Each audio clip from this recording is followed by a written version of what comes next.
E aí? Já parou pra pensar como é que nascem aqueles nomes de marcas que grudam na cabeça da gente? Tipo, Apple, Google, Yahoo, parece até mágica, né?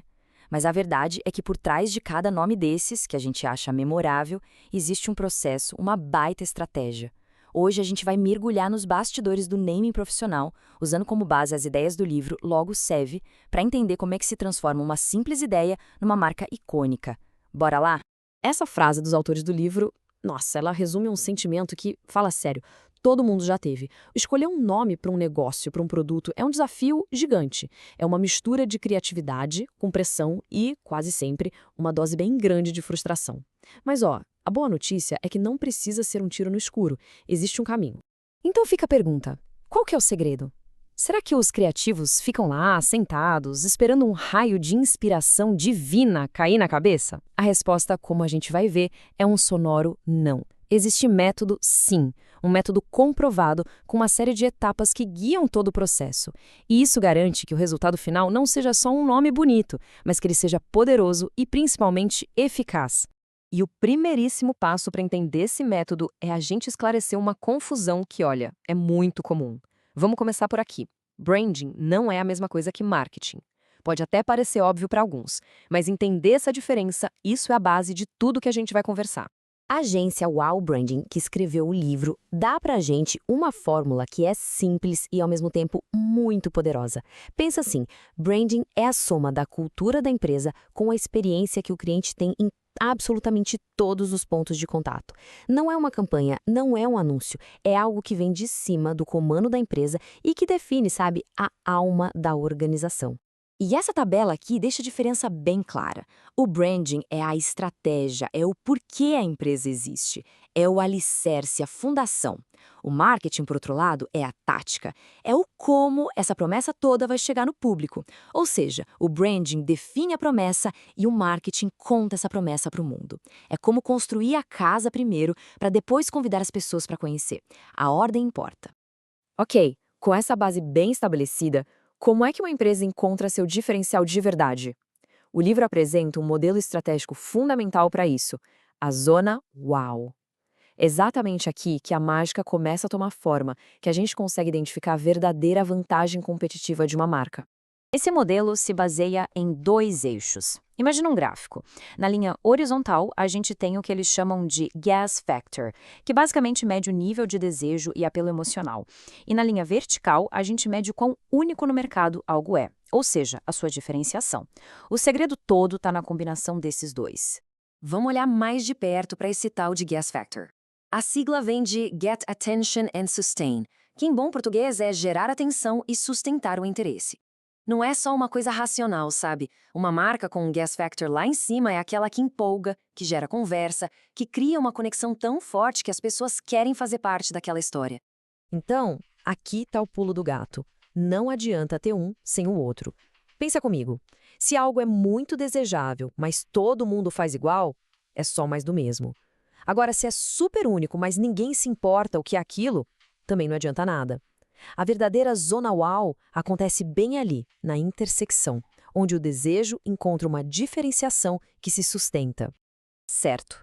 Mas na prática, como é que se chega nessa zona? O livro propõe um framework, uma estrutura, que eles chamam de os 3 portões da marca. É bom pensar nisso como um caminho, um passo a passo que toda marca precisa percorrer para construir um núcleo forte. Vamos passar por cada um deles. E esses portões têm uma ordem lógica, viu? Primeiro a gente define a essência, respondendo quem é você. Depois a gente encontra o posicionamento, qual o seu lugar no mercado. E só então, como terceiro e último passo, é que a gente cria a identidade, que é a parte visual e verbal de tudo isso. A ordem aqui, gente, é fundamental. E o primeiro portão é, sem a menor dúvida, o mais importante. E, por incrível que pareça, é o mais ignorado. Muitas empresas pulam direto para a criação do logo ou para a escolha do nome, sem antes ter uma resposta clara para essa pergunta tão fundamental. Para conseguir atravessar esse primeiro portão, a liderança da empresa precisa responder umas perguntas bem profundas. Quais são os valores que não se abrem mão? Por que essa organização existe, além de, claro, ganhar dinheiro? Qual é aquela meta gigante, ousada, quase maluca para daqui a 20 anos? E, óbvio, como a empresa gera valor. As respostas para isso formam o DNA da marca. E essa analogia do livro é simplesmente perfeita. Tentar criar um nome ou uma identidade sem ter passado por essa fase de estratégia é a mesma coisa que tentar dar um título para um livro que ainda nem foi escrito. Primeiro a gente precisa da história, do conteúdo, da essência. O nome é só a capa que vai representar tudo isso. Beleza. Agora que a base estratégica está sólida, como é que a gente transforma tudo isso em nomes, em ideias criativas de verdade? Vamos agora para o lado mais prático da coisa e ver como as agências conseguem gerar centenas de opções. A agência WOW Branding usa uma técnica de brainstorming bem específica e que funciona muito, que eles batizaram de WOW 2020. O nome já dá uma bela de uma pista do que vem por aí. A regra é simples, mas é intensa. Cada pessoa da equipe precisa gerar 20 ideias diferentes em apenas 20 minutos. E o que tem de genial nisso? É que a pressão do tempo curto força o cérebro a pensar rápido, sem filtro, sem ficar julgando se a ideia é boa ou ruim. O objetivo é gerar quantidade, porque as grandes ideias, muitas vezes, nascem de uns pensamentos que no começo parecem até meio ridículos. E essa citação aqui é um lembrete poderoso. No processo criativo, é preciso buscar um certo desconforto. Se a ideia de um novo nome parece 100% segura, confortável demais, é provável que ela não seja diferente o suficiente. A verdadeira diferenciação, muitas vezes, mora um passinho além da nossa zona de conforto. E aqui, tudo se conecta. O objetivo do processo criativo não é só achar um nome legal. O objetivo é encontrar aquele nome que captura a essência, os valores, o propósito, tudo que foi definido lá no primeiro portão. Um grande nome é um reflexo da verdade da marca. Simples assim. No fim das contas, a grande mensagem do livro é que a tal mágica do naming não é tão mágica assim. Na verdade, ela é o resultado de uma combinação. Um processo estratégico bem amarrado com o talento de uma equipe criativa. A estrutura não limita a criatividade, muito pelo contrário, ela dá direção para que a criatividade produza resultados que realmente importam. E para finalizar, fica aqui essa provocação. Pense um pouco na sua empresa, no seu projeto. Ele tem um apelo emocional alto? É único no mercado de um jeito que se sustenta?